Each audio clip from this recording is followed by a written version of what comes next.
Good afternoon, everybody. Uneducated Economist here. So, should have a really cool mail call video for you guys. I got a package from UFO Engines, which always has some really good stuff to it. I can tell there's like a DVD or something inside of this one, so I'm really kind of excited to see what kind of video or something that's inside of here. Got a package from Sassafras Health Foods. I don't know if you guys remember, but Paula Comstock, the owner of Sassafras Health Foods, sent me a wonderful package full of all kinds of really good stuff, and I'm really excited to open up that one from Sassafras Health Foods. And then I also have a package here. It says from Johnny Law Motors, and it has a coupon for 25% off your next order right there on the label, which I thought was just awesome.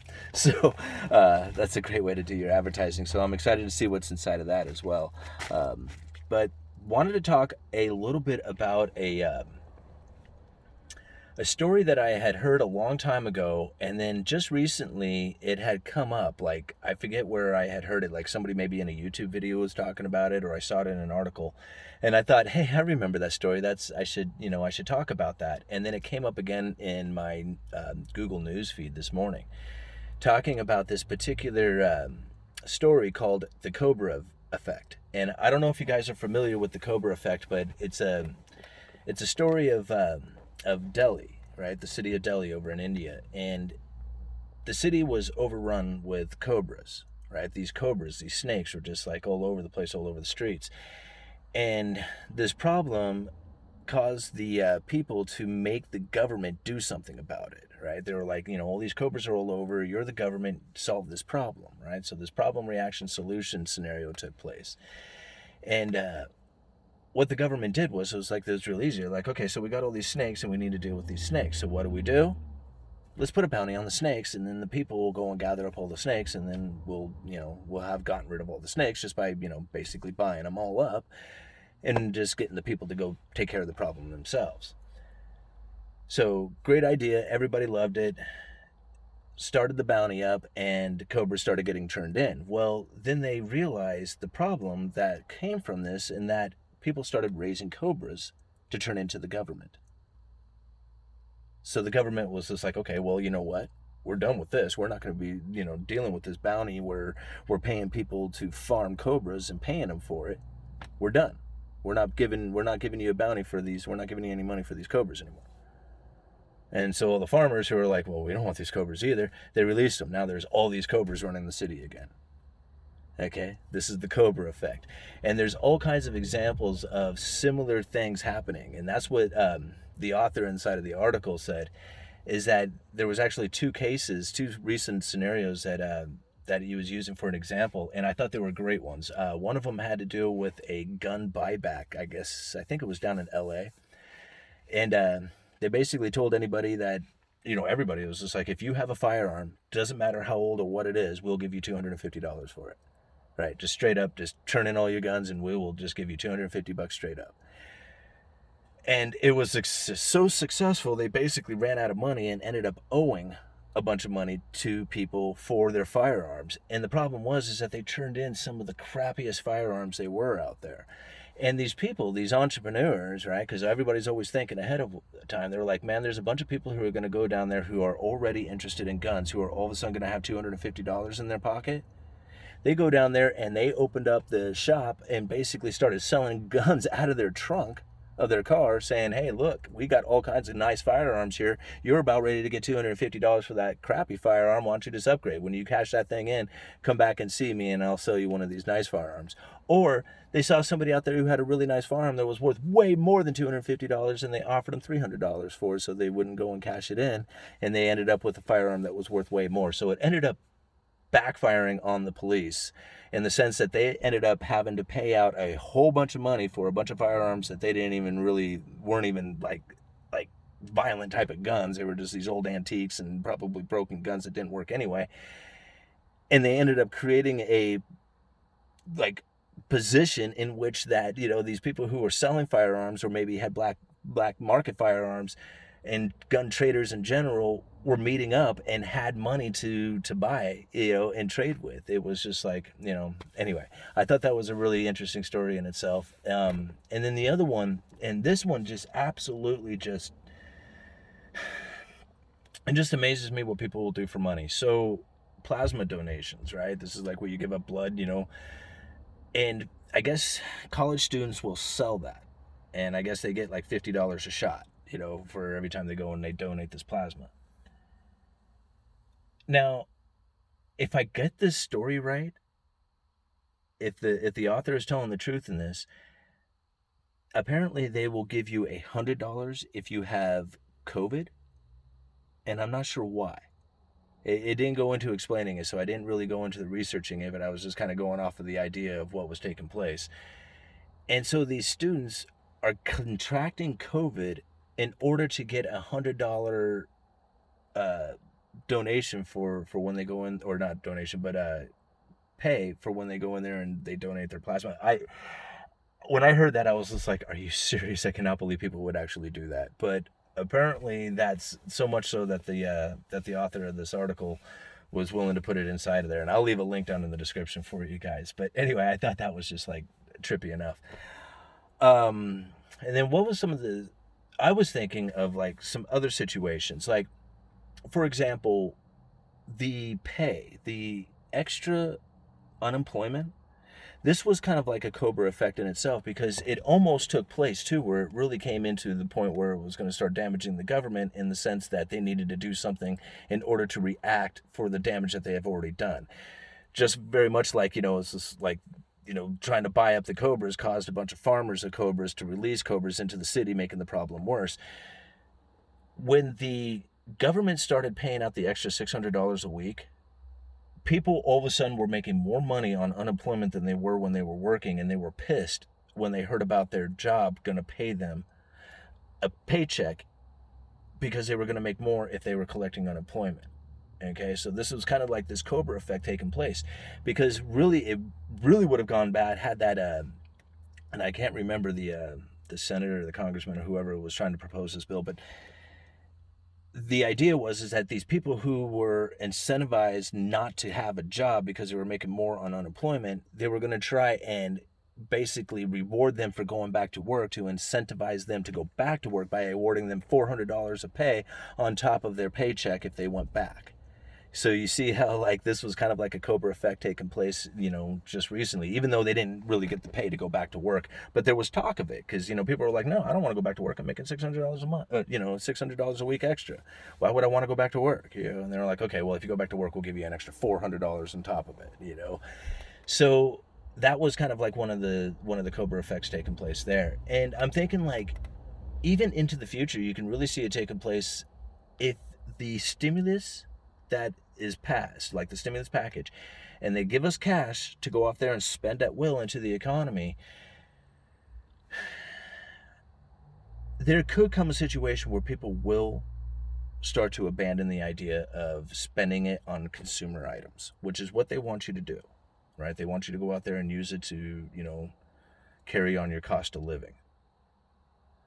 But what if people were like, you know what? I'm scared of this currency. I'm scared of your dollar. I'm scared that you're going to go and make a Fed coin. I'm worried about everything that's taking place here. And I'm going to start buying gold and silver, and I'm going to start buying Bitcoin or cryptocurrency or whatever. But I'm not going to where you think I'm going to go with it, which is like consumer items. Think about that for a second. Because if the government did that and they went, oh man, all these people are moving into gold and silver and all that, this is actually causing a bigger problem, because they were supposed to spend it on consumer items. Okay, so what do? We can either try and stimulate again and see if they continue to buy gold and silver and cryptos, or we pull back the stimulus, which is going to make the problem even worse of people not spending on consumer goods. So you see how like this could create this Cobra effect? I don't know. I mean, I'm just, ultimately I'm making stuff up, but it could be a likely scenario. And anyway, I just kind of thought about that when I read that article this morning. And Anyway, like I said, I'll leave links down in the description for the article for you guys, and I'd love to see what you guys' thoughts are on that. So let's go ahead and open up some of the mail. Let's start with this package here. This is the one from, looks like it's from an auto parts, and for some reason, I haven't opened it yet. You know, it's still sealed, but I have a feeling it's something about the headline. Just because it's auto parts, I don't know. But let's see here. Oh no! Hey, right on, it's fuzzy dice. Way cool. I'll put some fuzzy dice in here, you bet. People are going to make so much fun of this, I don't care. Right on. Right on, thank you. I don't think I have a letter in there or anything. Nope, it's just the fuzzy dice. Appreciate it. Okay, let's see. I'm curious on what this one is. You know, I've said it before in the past. I had a YouTuber tell me that I probably shouldn't be giving out the names of on you know, without the permission, saying go ahead and say it. So the first name on this one, I'm just going to give out maybe first names because I think that might be a little easier. You know, I mean, most of the time people are going to be able to recognize just off a straight first name. So we'll go with that. And thank you, Michael.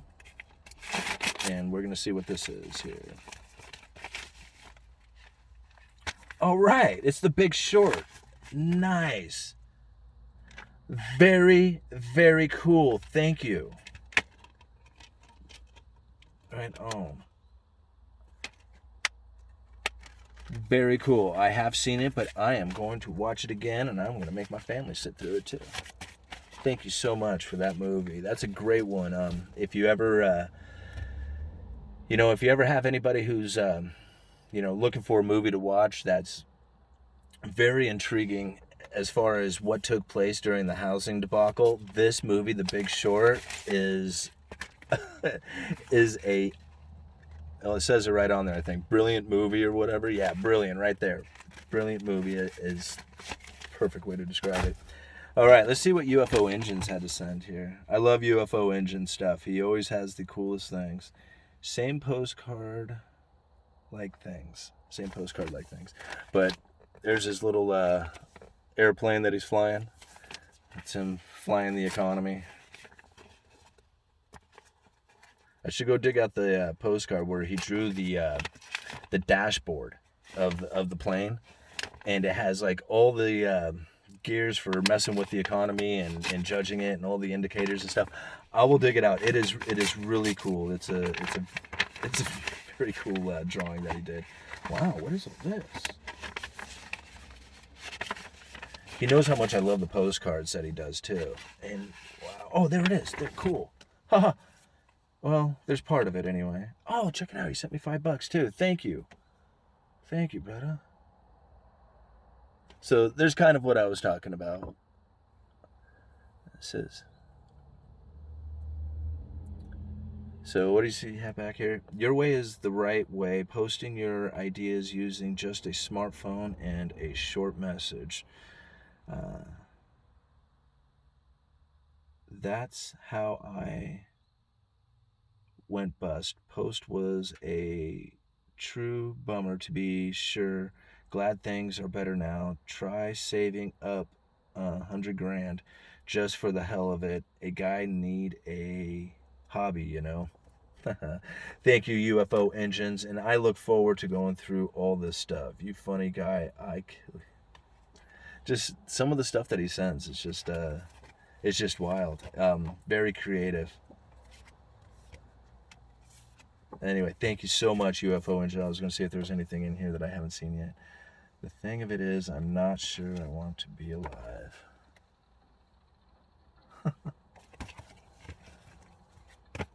Very cool. Thank you so much, sir. I really appreciate it. I was hoping that you had another one of those schematic things that you had, but that one was pretty cool. And I'll dig it out. The other one that he drew up, which was really cool. All right, so let's get into Sassafras, Miss Paula's stuff. I'm looking forward to seeing what she had sent. Thank you very much, UFO Engines. I really do appreciate it. Thank you for the $5. That was very cool of you. Let's see.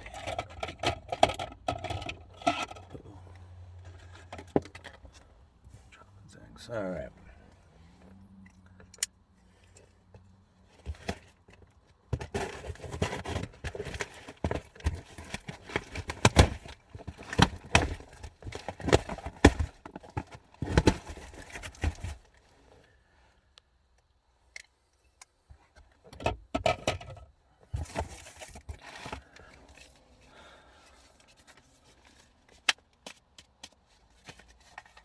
All right. I bet you, I love opening this box. I noticed it last time I opened up the box from Sassafras too. Like the aroma that comes from it. Like I had imagined that's exactly the way her shop smells, and I would just love to go. Whoa, there's a lot of stuff in here. I would love to go and visit her shop someday because if I could just imagine walking in there and getting that aroma smell and thinking, yep, that's exactly what I totally anticipated it being. Anyway, guys, let's see what she has in here for us.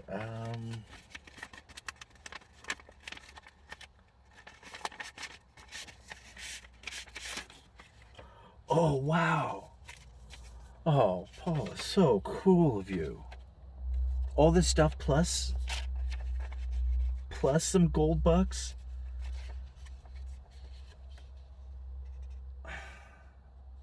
Very cool of you. Hey, Uned. Thanks for the lumber updates. After hearing about prices rising, we stored up some wood for an addition to our deck and saved some money for our friends who are also building a deck for their camper. I said do it now instead of later in the summer, which they did. Thank you. I'm enclosing these gold backs for you. I see someone beat me to being the first one to give you some real money, cool stuff. People can Google the gold backs and they can find a video about them and how they are made. I should probably go and find that link and put it down in the description because you're actually the third person to send me some of these things, and they are a very cool idea. I'll show them to you here in a second. Also, a few items I thought you and your wife might enjoy. I also look forward to seeing your videos come up every day. Keep up the awesome work. We are watching you. Right on. Paula, Sassafras Health Foods. Thank you so much, Paula. That is very cool, and these are the coolest things I have seen in a long time. So to kind of give you an idea of what's going on here with these are called gold backs, and these are actual notes. Like they look like currency, but they're made of actual gold. So when you pick one of these things up, this one, for example, has 1/40th of a troy ounce of gold. This one has 1/200th, and this one has 1/100th of a troy ounce. So you can think about it. Like, what's an ounce going for right now? Like, I don't know, somewhere around $1,900. I didn't even look today. So if we just assume that it was around $1,900 today, this being 1/100th of a troy ounce, there is exactly $1.90 worth of gold inside of this piece of what looks like paper, but it's actually it looks like a piece of foil, is what it looks like. Okay, but you can see down here on the bottom. I don't know if the camera will focus in on it, but it says 1/100th of a troy ounce of gold. So this is a way that you can have small denominations of gold that you can trade. I mean, it's like, it's guaranteed weight, so you know that what you have here is the actual gold. It's set at a certain amount, and it's easily transferable when you have sizes as low as 1/200th of an ounce. I mean, that's like what, 80 cents. It's like $1. Yeah, but they do put denominations on there, so there says 5 and 10 and 25. I'm going to dig out my other ones and put them together. Paula, thank you for these. These are so cool. I'm going to do another video about these just alone because they're a cool idea, and like I said, there's a lot of people who are showing a lot of interest in these guys, and it's a smart idea. It really is. I can't thank you enough. That is so cool. Let's see what she has to send in here. Be sure, and I will find a link to her website. I don't know if she ever set up like a online purchasing way of purchasing goods from her, but she definitely has a good supply of different things that you can buy. and I'm going to show you some of the wonderful things that she's going to send me here, that she has sent me here. So, just for an example, what we have here, we got this is like hand cream, like moisturizing lotion, like some of the awesome stuff. Fisherman, Nova Scotia, where, you know, that's extreme temperatures up there. So, thank you very much. Got some hand cream there. Vitamin D3. Very cool. What do we have here? Razors. Awesome. Bulldog. Razors. I need a shave, so maybe I'll use these today. Awesome. What do we have here? Sea salt body wash. Awesome. Some more of that fisherman, Nova Scotia fisherman. Echinacea. Nice. With zinc and vitamin C. What do we have here? Some jalapeno. Oh, grass-fed. All right, some of the good beef. Looks like some pepperoni sticks. Very cool. I love pepperoni sticks. My kid is just gonna freak out. He loves those things. All right, some mass. Very cool. Yeah. Now that we're required to wear masks everywhere we go. All right. Probably should wash them first, but I trust Paula. So I think with all the health food consciousness that she's into, she's probably the last person we're going to have to worry about getting silver water? Fresh breath, healthier gums. You know, my wife complains about my breath all the time because it's all I think it's from all the coffee I drink. But anyway, this ought to be good. Silver water. I have to read up on this. Is it like a colloidal silver type of thing? Very interesting. Look forward to using some of that. What do we have here? Mints. Gum. That's what it is, gum. Dental defense. Wow, she must have talked to you or something, because she was giving me a hard time about my breath the other day and saying that I need to whiten my teeth and stuff like that. It's because I drink so much coffee. What do we have here? Some of the, oh yeah. This is that some of that powder additive?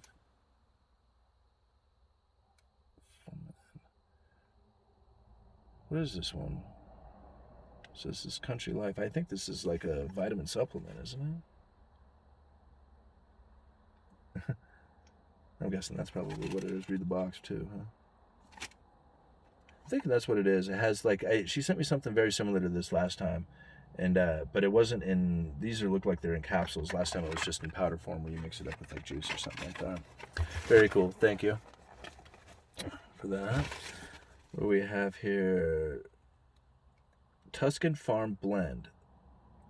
Is this like in seasoning? Yeah, it looks like it's a seasoning. Cool. Seasoning packet. Very nice. What else we got here? Some candy. Sour cherry and salted caramel. I love the salted caramel, but, you know, I think the kids probably dig the sour cherry. They like sour candies. I'm not into sour candies. I like chocolates and I like salted caramel and stuff like that. Thank you so much, Paula. This is so cool. This is a very, very cool pack that you sent me. And those gold bucks, very awesome. And thank you so much, UFO Engines, for all the wonderful postcards. You know how much I dig those things. And thank you so much for the fuzzy dice. I almost forgot about the fuzzy dice. I was like, what else did I get? Oh, yeah, fuzzy dice. So those things will probably be hanging up there from now on. So we'll see the fuzzy dice and always know where they came from, except for the people who didn't catch this particular video. They will wonder where the fuzzy dice are come from. But don't tell them. Let them figure it out for themselves. All right, Uneducated Economist. Thank you so much. Look down in the link for Paula's site to her health food store, and yeah, Uneducated Economist. You guys let me know.